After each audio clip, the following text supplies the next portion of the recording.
Nemo what the Jezebel na da or ye a brand no what is dry he be a friend said bay aha sawa or him man and namuna da any atroning contomposo at the two of beer nanka or him pen a japade am I the yekum hallelujah amen enti bible ni nakasa in the bible ni kan magog any goba me nya wo mo asem no woka nemo onyankopon e cheye bibi any awiye bre enada obunsam ebetimi de awia wona obedi Christ edi me ba fa me ko Jude se kan asem bi na me se me de san sem moyi to no me di kan se me nim se me nyama sen kan fo do no etie esoma wo do no etie in se du ba bia ye nkyerɛkyerɛ sei na se wa mamu ya onwa wonye no nso a omo ne nipa dom ne nipa kohyia e de Kristo di ato omo so na omo hu se de chosem sika safa na sa adi sem ma we emu nkyerase a esom ho duo nya ye ntino ya wasom bi ho no mu a omo nsem nyina ne se atemu ada no wonyankopɔn ba hia abonefo ase prekopɛ na tesa abonefo no ye hu ya obia wo mu wu akidie tesa abonefo ase ba hye na omo kodwan nsem bi wo apanada da animu me do na me kan sam kyerɛw so one timian sachira ni Awurade Yesu Kristo ani no one fa Kristo asema an ya adwuma enukuradie pepepe ya ahotie mu wan yi ho amfura fi mu no one ma de ba won sema nso wani na wotra boni mu na atemu ba me do men kan kya so wa na asawo amani abonefo bekomu no me do puntumi na me masala no nso ansa be go kan se wo be twere wo se be ka so obi twere nse a me do wo ti ase pa se ya wodie bi ko bi so no wo twere nse anase yesi obi hu yedai obi hu dwa no hallelujah amen anase yesi obi da oja sofin kese ja enum da bible ni sa akasa kwa we times we nom wo be twere wo se hallelujah amen etimi do meso adwama wutim no adwama ba odai eye pretia bi sika ni bra wutim no hwe afiwe mu se de omo nyankopon to omo nsem omo wuko sika no mo de yedai ni se wo pe wiase sika nyina no amfa kwan papa so ana sika ba wosem no wan fan ye de papa obi di sika bo apa with the bo pa mi kokum nipa na wo yesi ya me do atebu da ba ye dai se tumi na wo pa wo mi akum nipa no me do tumi no nya tumi na wo pe no obi edi kan be transfer tumi no so enso oja wa ye dai ekọ hallelujah amen me na me pa cho me kan quotation be Jude can bra can somewhere verses anima me Jude verses 11 no ti can say me mami to go ase so okay good no verses 3 down no a bible ne kire we ye brani pa bi a o ma wiawi o mo ho abehye Kristo asafene mu na wose wo mo dane Kristo asem no ama Kristo asem ko ye awuhudie onipa de bai asum okay kan wo mo asem a kire suban a o mo di fi abeka Christ nyankopon ba no asafo no ento do live no no kan se bi na wo sempa chawo oso wonue e no owie no okeka sansam ni na kire asafo no on sa asomafo no obi bia nya Awurade honhom ntiase a no atwa krata e de akoma nsafo hodo no a omo ababeje Awurade Yesu Kristo aye de bai adie no omo di yi omo di tu omo fo se de bai a omo makwan e ma bonsam e mo wura asafo ne mu enti Jude church sa ni pa bia omo abehyehyem unse dru baibe no Jude fo na no omo nyi Awurade Yesu Kristo ni no omo ye omo se omo agi Yesu aye de adi but omo bemu a ne Kristo church na wode abra asafo no no mo pese o mo dane wo madwene ena mo mfaso o mo pefri ni padi nchenti na brebia no asomafo ne ye obia na o mo ni da honom nso hu sad ne pa no o mo bom kokko se be ya o mo nyi aso e madufo de be ena e de nsem no hallelujah amen enti obedru live no se wo mo nwie every say adenti na o se wo mo nwie o se efri se wafa ken kwan so o ma fa ken kwan so na emfomso nti teni o emfaso o se wo nwie na o ma fa ken kwan so emfaso nti na emfaso nti odo ho akɔhyɛ Biriam ɛna da asɛm na wayira kura bo ɔse na wayira bo Kora ɔse na wayira bo Kora ɛdeɛ bɛyi atuatem hallelujah kyɛ sɛ ɔpɛ sɛ saa nkurɔfo na wɔwura Kristo asafo no mu na wɔn de naadaa no ɔsɔ ɔkɔ mention enipa ahodoɔ bɛyɛ mmiɛnsa hallelujah enim ke bɔnne ɔfɛ mu hallelujah amen ɛne enim ɛfɛn sɛ Biriam so no wɔgye sika sɛ ɔbɛdom Israelfoɔ ɛne Kora nso a wɔn asɔre tia Moses ne Aaron hallelujah amen ento nipa biara a wɔfa naadaa kwan ato kwan so no wɔgye wɔn sɛ Cain awudie wɔ ne mu obi biara a wɔfa sikani brɛ so no wɔgye wɔn sɛ Biriam hallelujah amen obi biara nso wɔte Kristo asɛm ho atwia no wɔgye wɔn sɛ deɛ bɛn Kora hallelujah amen ento wɔde wɔn kasa in so say a Bible version aka Magog ene Gog a na wodi won mu ne ye bi e na wodi che niema Satan bonsam obefa so e de awie nipa hallelujah amen we say sabe de what is asem ase afa ye hwa bonsam akode bonsam akode kra ne de ben dan ye ka kire mu bonsam wa akode bebrebe a wonam so bonsam adwuma wo ye no wa wie school obi wie school onya adwuma ye wo wie school nyankopon de onya adwuma ye wakoto obi wa adwuma mu won mu nim corruption a won ye na osuma se di ti adwuma no e nipa de obi na abie otumi ba me do se do am oni ama ho so a o pension is kan kwan timi mo awo enti enye nim kwan e fa so etimi ye ayi bi a ma etimi enya bibi e de boy ho enne ga na adwuma so wa anyire wo ho no ampe bibi ansi a wo ko pension a ko heske de be ma wo wo di eti asemasi ye obe ko to di achewo wa nhwe ya sa kro no na wo nam so di pesika wa adwuma mu so be de wo be fa so eso bo hu na ye kristoni woni mra ho so no ebe wo se wo po wasem eye bonsam na ewu ni mu ode be de be ode be dada ho hallelujah na me kire kwan ya bonsam fa nipa mu yi adwuma ene bonsam betimi afọ bibia mu obetimi afọ man bia mu obetimi afọ busua bia mu obetimi mpa afọ osofu ene hwe wo mo from ho adifo a wo mo timi mi ekum abatan wo mo mi ekum apemfo wo mo mi ekum kwala eye hwan na ye wo mo sa bonsam no wo ma kwan ama bonsam ade be afọ wo mu mi do nye bonsam a ukọ Bible mu a Bible na kire kwan ya fa so bo asu Bible ni ehun kwan ya fa so bo Christ asu ye hunu kwan ya fa so bo asomafo na asu hallelujah amen ye ni masu bo eda edi wo Bible mu enso obi si wa gi Christ de wo ye Christ asafo wono ko bo asu a wakọ bo asu a unya nhweso e wo Bible mu na wo fi se enya bonsam a na nka ye hwan ya hallelujah amen na we dum na bonsam nam so a se wo amo ni ama ho so a obi ka se wo asu be de ba ya ache akwasi boni na de ba ye sofo no wa go degree say enso encheche odi ma unyina ya encheche de ukọ bonsam de bai atemmom obi obeka no kra no a me do anhwa wo nyine ntum hallelujah na we dem ne bonsam akwan a awiye brei wonam so a odi wie nipa ebi se brass ma fo ne tiase no ebe ye den se wo de encheche boni ebe ru asafo ne hallelujah etimi dom pacho di ka fa me call friend say 2 Timothy 2 verses 25 Paul chro krata bi ko ma Timothy na me pese ye tie futu semwe me di kan cho say wo se ye die yenim Satan na dwene enti wani yenim hallelujah amen se me do wo so me rade nyankropon e wo ne ba Yesu Kristo mu na wonim Satan adwene a ebe den se bonsam na ede ebetimi awiwia wo afri Kristo enkwaje mu e do me pa cho Bible say 2 Timothy 2 we the 24 mpona emmo no eyi asem ye han o se na nse Awurade akọ abi se me do ti asem ye pa wo wo se na ense Awurade akọ abi se woko nemu men so odwuma nipa nyina nemu esese nyankopon akọ a odwuma nipa nyina ohunu nkyerɛkyerɛ ɔto ne bo ase bɔne ho na onyankopon akọ a no sɛ bɔne ba ɔto ne bo ase study de eba nto ɔto ne bo ase bɔne ho na ɔde ɔdwo kasa kyerɛ wɔn a na obi a wɔyɛ nyankopon akọ a no ɛsan sɛ wɔto ne bo ase na wonim Satan adwene na wonim Satan kwan no wɔde wɔdwo kasa kyerɛ wɔn a ɔne ne di asie nsɛm mu ɔmo ne di asie wɔ nsɛm mu sɛ ebia onyankopon bɛma wɔde nsa kyerɛ onyankopon bɛma wɔn adwene nsa kyerɛ akɔ nokure ne hunu no akɔ nokure ne hunu no mu na wɔnani so atete wɔn na wɔn mani so atete wɔn mo bonsam a wakyɛ wɔn sɛ afiri wɔ bonsam a wakyɛ wɔn mo sɛ ɔnyɛ de ɔpɛ no fidie ɔnyɛ de ɔpɛ ne deɛ bɛn ne sɛ wɔ nipa biara wɔ ne wo di asie na wo ka nokura wɔn te ase no ɛyɛ bonsam na ayɛ deɛ bɛn ɛwura ne mu bonsam wura nipa mu ɛma wɔnam nipa so ɛkotie nipa ɛwɔ ɔkra nkwagye ho eti na bonsam wura asɔfo bebrebe mu wɔwura difo bebrebe mu adeɛ ne Kristo so mu na wɔde abɛhyɛ mu yɛatena wo taki aka tight asɔfo nim sɛ Kristo so mu yɛnyɛ tight wo ɛnso nam sɛ bonsam adane nipa bi adwene na wɔn adane tight na yɛ sika nti no tight nso no Bible mu no ɛbra na Nyankopɔn wɔyi introduce tight ma Israel asafo no anaasɛ Israel man no wɔamfa sika bi anka ho tight nso ankasa yɛne ne bosome anaa na wɔtwe na yɛ mfie mmiɛnsa ɛnso ne nipa tumi adane ade a ɛnka Kristo so mu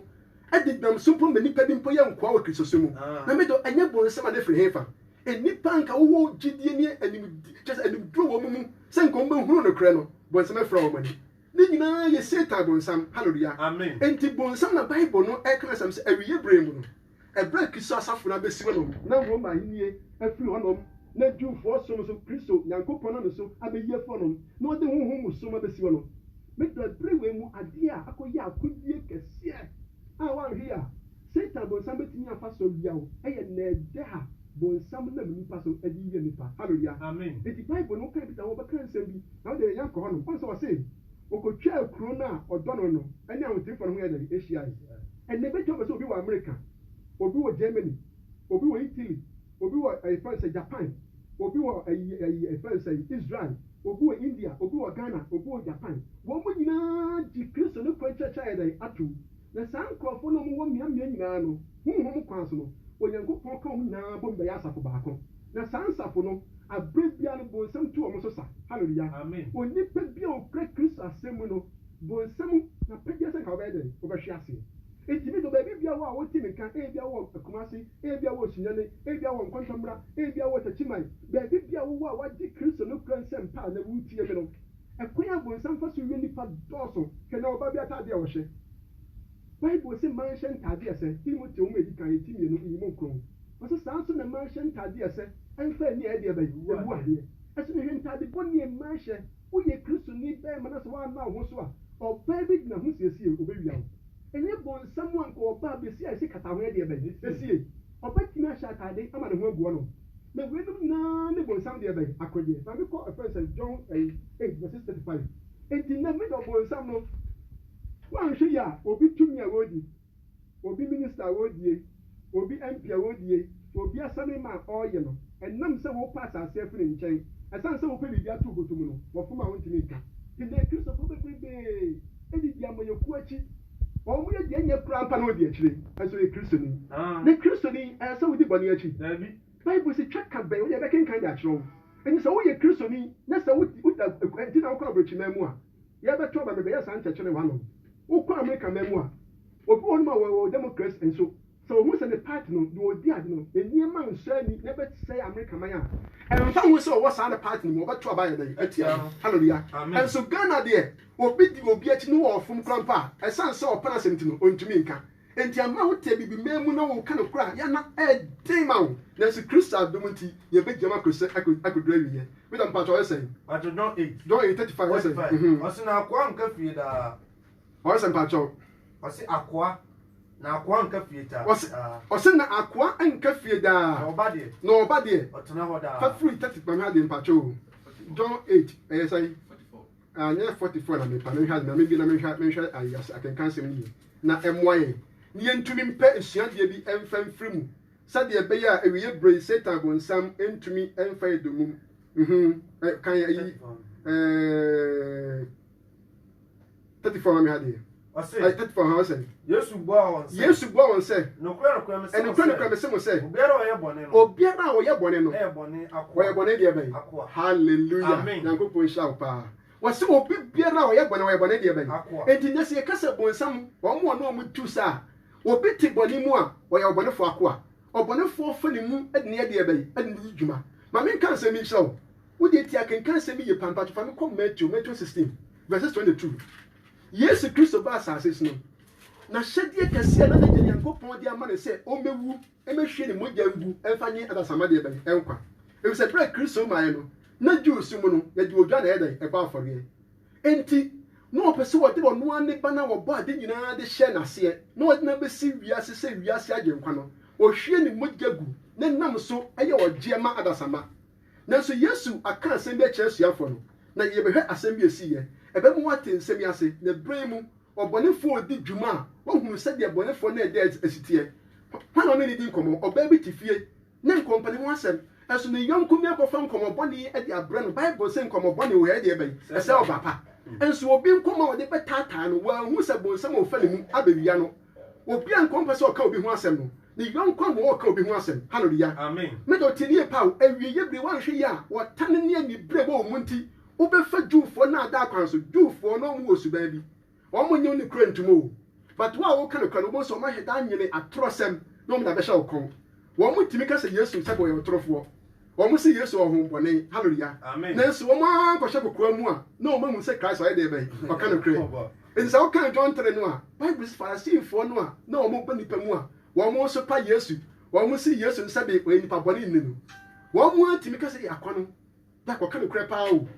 na deɛ bɛbi wɔ hunu sɛ nyankopɔn abrɛ bia no wobɛsi wɔyi kokoa nipa kokoa mu di na ɔda ba han mu Bible sɛ berɛ bi yesu wɔ hɔnom ɛna Farisi nipa no bi ɛfɛ Nicodemus owiawia no ho because Jewfo no so wo firi wo musum ni mu ene wo mu na ada ni mu na wo kwaje ne kredi pe ye betu afuhia dem hallelujah amen enti Bible say sa papa no de owiawia no esi na ko me pere se obenya wogye ama ne kra na ebro ko Yesu nche no ene wo se ye nim se ofiri Nyankopon nche na pasa de ye ben for hallelujah amen na de wo ye no pa de obi ntumi ye bi da ade se wo pan de ye ben hallelujah amen tell you o mu she kokwa mu ase wo mu sa akwa no ka no kre me do ha ya betre wo take anu ya kan sama ma me nua no asofo ne so mo do mu se amanti yi ka no kre nanso san se bibi o mu krokra mu sikasam a eye ekwan bone ene nipa tudi o mo chinti no na me mpo ne di ne sai mu ina mo pe ha bi akọ ena mu kra nchechire bi mu ena ba hu se nte sa ne se Nyankopon ma obi abeka wuji tima na aye den odo we ne fere ne sai Nyankopon ma mo nti ase hallelujah ye de odo na ye de ebe ena kasa me do mpa cho kan sai Matthew 16:22 ena Petro de no call enche tell you Yesu ka chere sia fon sai etwa se me ko Jerusalem na me kwa de ebe na me ko wuo Peter say eh wa wo di achi a wo no obi po ka ye mpa wutimi si anoma ye no uko wu na Petro ebra Yesu kan sa apɛ no Petro di Yesu Kristo kan ekɔ nkyɛn ofiti ase twi nanim sɛ hwetini o Petro no ye onipa no agyenkwa no Savior no Petro de ne kɔ nkyɛn efiti ase etwi Yesu Kristo anim sɛ emparo Yesu Kristo asɛm ya woka de sɛ woka emparo yere ma wo so da de woka sɛ wo ba kɔ wu no emma wo so da no dane ne ho se Petro si asɛm ye pa o na Yesu nso dane ne ho asi Petro sɛ free me so Satan Yes into the man hallelujah amen and Satan Peter no ye Satan there be no but saa bredi mu no and the year was there bi ne cheso ye be wo ye Satan hallelujah amen enti obi biara wo ma ho kwan bia no bo nsam betimi afa wo mu enti wo ye akode e de akotie Nyankopon de be na safo no enti ne bo nsam afa wo mu from ho adifo asenkafo mu asofo mu a wo de nkyekere bone ti ne Ghana pa de ekum ne papa nkyekere bone ena de ebo man Ghana so eye sikani bre hallelujah and na so fonya eye sikani bre and now we go Kristo asafo no obi ti Kristo asafo mu edeka na me do ye betra moto ni okoma deka asan betra Kristo so mu edeka na Kristo so me obi dia Onyankopon twago bi ato Kristo so ti se ye ntwi aka e se de no obi betra Kristo so mu edeka Kristo so mu dia o se de obi asusu na koma mu na ye de be oma Onyankopon be so obi di sikani bre apo bo ba betra mu enti ye nhwe ni panim hallelujah isa ko ba okro no na me betra asafo mu a usika no obi afa ya hwi fasika papa betu Nyankopon adaka mu hallelujah enu nti na wo sa wo di usika mpo ko aforo bochia no na wo kai se obi bi tia wa wo se de be dia na ho na kwa ni papa kwa dai enkobom Onyankopon pesika bone enti mu Onyankopon adomo ebi ma Yesu ko mu nya adwuma ye wo nya adwuma ye so bokro no adwuma Nyankopon adomo political party ba ba mu ya ma otumi bi kura mu wo pe se pafu pe we nyina echi enso wo sa bo man kro no mu amode na ada adofo no ye hwe akirikira de o yesem bi atena wo take aka bia no wo bo sese o man no ekọ ebasa dan o basa bi si sa kwan no so if so wan si sa kwan so o man ntimi ntumpon hallelujah asem bi aka bia wo de adwe to fo di asem no asem de ka ba wo mu wọ́n yà wọ́n ti ase ọ̀ka sẹ́ bi pa yẹ tan party bi dẹ́bi yẹ ntan party bi a ne mo yẹ dọ̀ọ̀ man Ghana hallelujah me kan abato di nkyerɛ ayɛ fɛ sɛ Ghana deɛ Ghana card bi wɔ hɔ nom a nka nkora ba kɔhyɛ abato di nkyerɛ mu sɛ Ghana card no yɛyɛ ne ntam a nka ɔhɔ ebi ta kɔhyɛ mu sɛ Ghana card yɛyɛ ne ntam a nanu February hɔ baabi yɛsi sire mu baabi council bi wɔ nipa kɔgye akatwia mmienu na sɛ Ghana card wɔ hɔ na wo kɔgye wo pay yɛde ahyɛ machine mu a wagye a atumi register wa wo betuma gye pay mmienu enti yɛ wɔ nneɛma bi hɔ nom a sɛ ɔman sɛsi yɛkyekyere ɔman na sɛ deɛ di kan yɛ a masa agorɔ ne yɛdie hallelujah enti me dɔ nsɛm a meka sɛ woantie na woyɛ som wonim saa nkyerɛkyerɛ wɔ yi saa Revelation 20 a ebi mu antie asɛnti no ɔmo se yɛkɔdi mfinhyia apem wɔ soro ayɛdɛn me dɔ yɛkenkan sɛm wei wote sɛ Bible sɛ obi kɔdi mfinhyia apem wɔ soro ɛnso quotation wei na som woduo gyina so sɛ yɛkɔdi mfinhyia apem wɔ soro asa ayɛdɛn na Kristo som no onipa kɔ soro bɛsa aba fɛ fa me kɔ John mepatwɔw yɛ bɛsa bɛtoa so fa me kɔ John dabi nya hɔ nom a fa me kɔ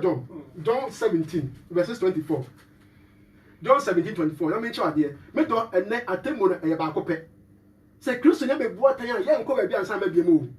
Kristofo yɛ nsa ntena asase wei so because Kristofo no Bible no say yɛ mfa honam ne mogya wei ɛnkɔ heaven ne Nyankopɔn bɛsakyera deɛ ewuo no ama deɛ ewuo no ahyɛ deɛ ewuo ana de nipadua na ɛporɔ no Bible say atemu da no ɔbɛsakyera deɛ ɛporɔ no ama na hye de the emperor hallelujah Amen. na say the ewu hye de enwuo na the pro hye the emperor a ebeye de ne atima sa betra asase we so yentumi metra hanom me do me patro Bible can say But John 17 verses 24 Osi eja wona odi wona mama me wona wodi wo mama me no besa fa akwa me me pesa fa akwa me wo no won so meka me omo so ma meka me ho na won hunu mani monyam na omo hu animonyam a o ma me no o ma me no every say o se patro o do me Wasi sana o hye wasi efise wo do me ansa na wo hye wiase ase eja tene hallelujah amen me do take kan sem ne pa o sense su bia me ha de patro osi eja teni wasi eja ona ado wona mama me no wona wodi omo ama me no besa fa akwa me me pesa fa akwa me wo no won so meka omo so emeka me ho na won hunu mani na monyam o hunu mani monyam a o ma me no efise wo do me ansa na wo hye ewiase de eben ase hallelujah amen editie John 12 verses 26 ti hanso John 12:26 enti say Christopher Christo one yen sa mabiem o ba wo sa me do John 12 verses 26 verses obi som me a wo se obi som me a mani ni machi Bible ka se obi som me a mo ni machi a asa chayo say there say wo som Christ a wo de Christ asa me de ebe ye adwuma wo kan Romans somewhere 8 verses 14 a wo se Nyankopon honhom edi wono a odo ne de ebe achi wo se o kan bibisa Romans 8 verses 14. Romans 8 verses 14. I mean, can you have it? What say do Romans 8 verses 14.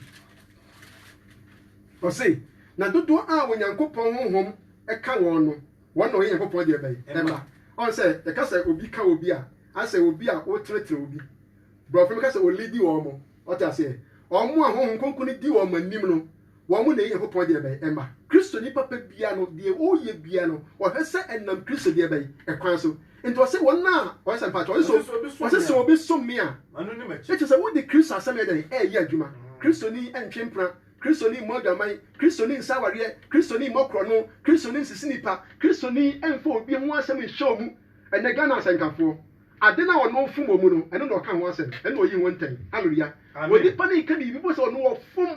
ya nipa hu ya odie woni mu ahoya woni mu se no ka ahoya ho asem hallelujah amen na me do say suban we tie mu a ye be ye den ne ya osuru Nyankopon de be ema Romans 2:17 was say Jew for ni o mo se o mo ye nifra for kwankyerefo na so niema wo mo kasa tia no eno mo no me de be o mo fom hallelujah amen ti yo enti o se so obi sum ya mo ye den na ba bia me wo no hallelujah wana me som wana me som go so be de be na nti ko ma be sa ba bi ba mi ko se kai first Thessalonica me do ya ko heaven ma bi mo enti pray ko heaven quotation bi wo Isaiah no mo ni ade ade o mo ehun am say last 2 weeks and I can say before Revelation 14 no be bisa mo asem last week kan make mo asem anka maybe ehun an ka tebe ba na obe hu Kristo so ni na so na obe hu tumi a o so ya go wo di o asafo no so but first Thessalonica 14 kan 16 content na yentimi emfa ma asem 4 verses 16 Verse 16. I said we said. Can you hear Paul? First Thessalonica 4 verses 16. What's in Patrick? I said we said. What's it if we said? Awurade Yesu Kristo nankasa no odi osebo. Obofo panin. Odi obofo panin. Ani Nyankopon tuturo bento efiri suru besane. Ani Nyankopon tuturo bento ebesane. Na Kristo ma awufo besore kane. Na atemuada na Kristo firi suru ba no. Wose Kristo ma awufo besore kane. Ansa na oba befa na yetete ase. Ansa na obefa na yetete ase no. Ya kai. Yensu no obi timi ka Nyankopon asem edi Nyankopon asem so enante Kristo asem so ekoduru awie ya ansa na obefa na yakai enyina oso obeka awufuo ene wona omote ase omonam Kristo asem so obeka omunyina bom emununkum se omunyina befa mununkum se ebo hia Awurade wo wie omunko hia Awurade wo wie mu na saa ne Awurade betana na saa ne Awurade betana de be da ye kwa saba ye ko din finsha empini na saba de bi o medo se moko hia Awurade wo wie mu a mo nsa ma bie mu wo se saa ne Awurade be de be betana da enti mo mfa asem yi enche mo ho de be enche mo ho re wo kan firi so no se me twiro wi abramo na mo re anho yese wona wo ye de be wonni ni daso hallelujah amen atofunom e Kristofo no kwarefo woni daso e bi se Kristo ni papa no Nyankopon poto ne se no yesika se den a onfa no ntu sika so e bi se sika no e wo ho ne but amane ba sika ntumi nye wo nkwa Trafi we mu pa se de Ghana enipa bi Nyankopon to wo nsam omo wo sika ade aduro ne komo ntimi nto ade aduane ne komo ntimi nto ni aso omo nyina wuwu agya skran de ehokọ me nya me kan sika ye bone o sika de eye Onyankopon adomo ama wonim di ade ye adwuma enye sika ye adwuma ne bi na mo dwene wo kra ankwagye ho me do say na wo dwene ewiase we emudi ema nyina Bible say ebedane adan ebedane agya enye bone se wo sisi adan enye bone se wo to cars enye bone se wo tu kwan edi akoni aba ko Japan ekọ France Italy ekọ France Korea eba na mom kwa wo ko ba no Onyankopon ka wo ho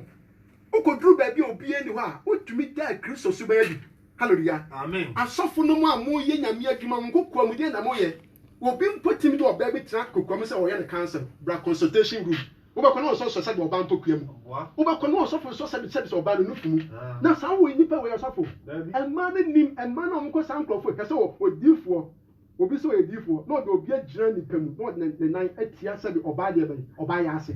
hallelujah amen asofo ni se ne Kristo so mu ye nton de ma Kristo so mu na obi ton ba ifonku obi ton apple obi ton nsuo obi ton we obi ton handkerchief obi ton ade de to yansa we mu na ya bo so enu baby dia obekọ ya chicha nka obi si na eche bayi ehin fo na asoma fa nkwache obi okoche bayi wo mu na ma kwan enu ogma na yeti mo si ye jabi bi egum enu obi edu ope ena mo brofo na mane enka hwe ko semu a ma me na no mo bo ni ma me panimu we nka kwa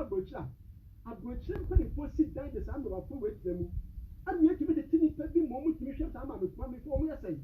en panifo mo yesai de si abrosan ye di ma me fo islam ye de tenko labi na sai na me nyamu bateso omu studio wa buakwa omu se kwa abrochi a omu mo hwe panifo no omu eheda mo krata sa wo yesa aduma we a omu de tini pa bi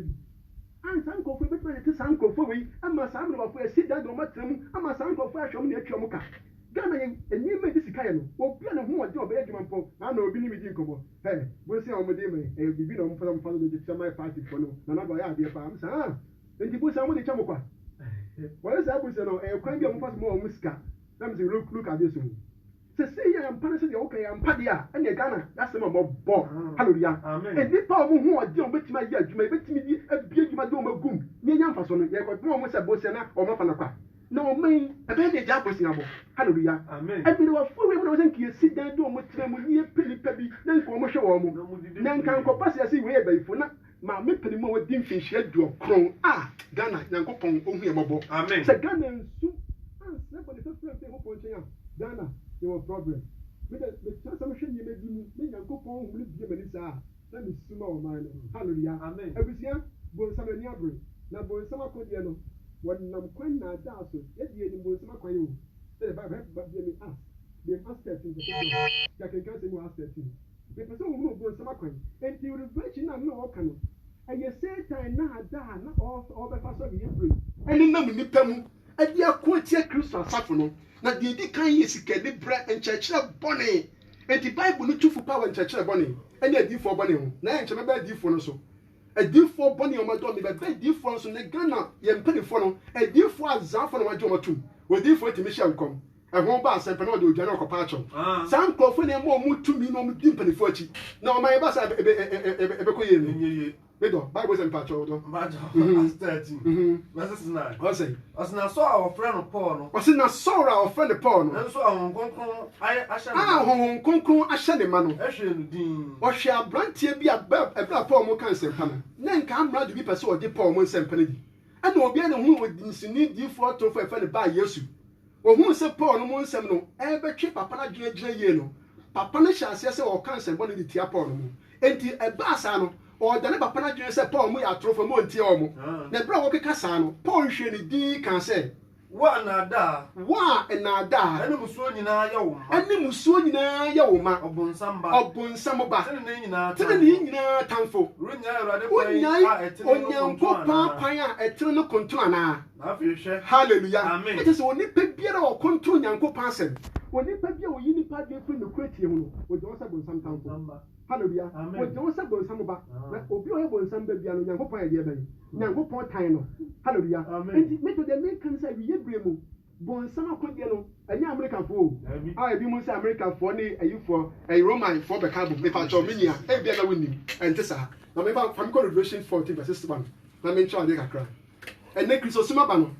so wan make Christosum a wan hwe ncheche bi wo mpa won ti ase o so na dwufo na osuba bi wo mo hyeda fani pabri na o ma bọpọ na o ma dada o so mo nkodi atonfa to Christ so wo mo ye bi ti apọ o mo ye bi ti asomafo no eni se na wo so dwufo na mo nchi a emfa wo so wo di atro de obetimi afiri ma se na da hye wo kon obi firi ma se ye suban na bo dwufo ni mu ase kire se o ma ni Nyankopon no kra na wa hye wo nkom enam Moses so enam David mo so enam Jeremia no so no o ma nya ntum edi eba sadia na bia benant na dem na so me bom pa ye se Onyankopon na wodom no o ma mi nyanam nyina ntiase nya me dwuma na eden enti wo fanya me dwuma ato ho so me do for what twene bra no kra no so na ntumi muaw na watimi anante ne kram se de be ya wo so no obinya wo kra nkwaje wo de di akire ipa cho Bible say Revelation 14 verses 1 Ojefo no ne manfo no anigye wo se ojefo no ene ne manfo na anigye wo se na me huni na hwe Ogwama no gyina Zion be poso na mpem ọha aduanan ne kasa Zion be pokrampa be pobe wan ti ase a wo de bebu se bi mpa be krobi a eba foforo bi da bi fa me ko first Hebrews 12 verses 18 to 22 yem pa Zion be pono Hebrews 12 verses 18 to 22 kan tan verses 18 I say namum kami papa to it just was a patcho I say ensonsonia eda Sinai ene Zion tem I say ensonsonia eda Sinai ene de bay the cousin as the cousin as self Sinai na de bay e ho me Nyankopon de mransem du e ma Moses the Bible first Sinai de bay depo there was Sinai depo and there was Zion tem hallelujah and the one who said different the one who said ebinim ko tu Galatians 4 verses 16 coming ya mu jo say nkramo so nya nkramo so mo no wo ka ensonso ya da Jew so ene Kristo so mo ntem e bre se me di bayan church fa mi se Kristo adom wo ni baje to se ensonso ya da Sinai ene Zion tem no kan say o se na ma be pa wo de nsa o se ma be pa wo de ensa aka no ho ene o da erehia ni mununkum kusu ni esum ni emframa a ene wo ja erehia ni mununkum ene esum ene oja ebohu ene to ban to jejeje ene to ban to jejeje ene ensam ni ene ensam ni a wona o te ye no wo mu se won fa asam bi ni o se o mu te ye ne se on fa asam bi on fa asam bi enka on hu bi mu ntino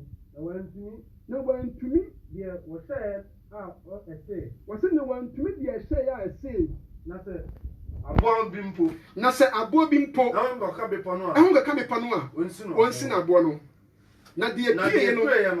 pie no ye hu pi nti Moses impo ka se misro na me hu popo wase misro na me hu bepo wase nemom mabazayon bepo hallelujah amen because so nim Christosum emudi a eya na Revelation 14 do ne kan won mu nyanti Revelation 14 ase bo so dey go say won mu ye mabru wan fa mango mu fi e ma na won fa mango mu fi no enya ma se be ma na oba da o Bible ne ho Paul dia safoni je so oba di so ko fa encheche fofra je so ko fa ayi oba bone na be kan ho hallelujah amen en se be Christosum a ese so obi bia na we di Christo dia to ho so wo se encheche wo kura mu nyina ye Christo encheche pefe hallelujah amen o say na maba Onyankopon ti asefo no kuro ene wo suru Jerusalem ho ni abofo mpempem nhia mu ade makan a watchro won din e wo suru badwa no ene Onyankopon nipa nyina tumfo no ene atrene tenio ene atrenefo a wo ye pe e wo hunhun hallelujah amen enti Christosum no eye Onyankopon ti asefo no asafo ofa ne kuro ofa ne oman ofa na busia hallelujah amen o say ene atrenefo a wo ye pe ho hunhun mu enti Christosum o kan Samuel John 4 verses 23-24 na o say ye sum Nyankopon wo hunhun ne nokura mu e bi say Nyankopon ne ye hunhun e twa say wona o sore no o ye dai o sore ne hunhun ne nokura mu hallelujah 24 one say 24 ene apanfo frontem na for Yesu ni moja epete ye na ekasa ye se de bai in so hwe Christosum a on say we di free 18 no o ko Samuel Exodus Samuel 19 no o ke kan ya bra na ye Nyankopon wo sane ana on say wo fa kan book no a enka ni chemu memo but o ma mo chiro Bible no se be ya kan ye be homint no o mo so me am ni chemu abam on say Exodus 19 no ene 20 na nyina abom ba o mo so na wo de ayi bia ba wa ka say different Nyankopon sane ya no omudi nkomo no onyam fa mransem dumpangu abopro so ana o sha ase ka ne 20 keka emu nsem ento bobo nkomo ne wie no ano utru Exodus 20 verses 18 na Bible so man nyina ka se Moses ye pa wo chaw na me Nyankopɔn ka asɛm bi anka ho wo de me Nyankopɔn wo nya bi se yesuro na wo de gyina ye ne Nyankopɔn ntam na ko tie bibi bia osoro Nyankopɔn be ka kyerɛw na sa wo be ka ba de ye betie na Nyankopɔn se Moses o maka ne yie na me pese wo mutimi agye wo die ka me beyi me ho de eden e kyerɛ wo mo edu de se Nyankopɔn di kan keka nsɛm bi ansa na ɔman ne gitu mu se Nyankopɔn na ɛsoma Moses no ansa na wo hye ase ama Moses achọchọ mransa na eden agu abopro so hallelujah amen is ohwe mu a emre biara na Israel for the same Nyankopɔn bia no wo Nyankopɔn de fa Moses so na ode ma ɔman Israel Moses wu achi no wan fa mra bia ma nse Moses wu achi no wo se Nyankopɔn ka bi da ya mra da ma obi a na ye nipa kro man kasa bia wo so so wo kwa ye sei ya ahyade esa ye mra but emra ye fa so sum Nyankopɔn nyina de Onyankopɔn na Moses so na ode eden ode ma ɔman no enti de me kan say enti Hebrews no omo kire mu say ene Kristo som no enye saa bre no a bepo bia na nwusie free so wogya free so emununkum ba ye enye saa wo mo kwan no na nam so ye de ben elso na mu ye nam apamfo fra na ntam kyerafo ne Yesu Kristo enti Kristo mu no se bo ama honhom mu amenante honhom mu a bonsam bia wa hu ne bebrebe no obokro no adwaman ensisie obi timi hwe oba saa 7 be ma na apega sei wodi kan bo adwaman bi if the Bible say obi bia wo hwe oba na ne kon do oba no wa de be afa na ko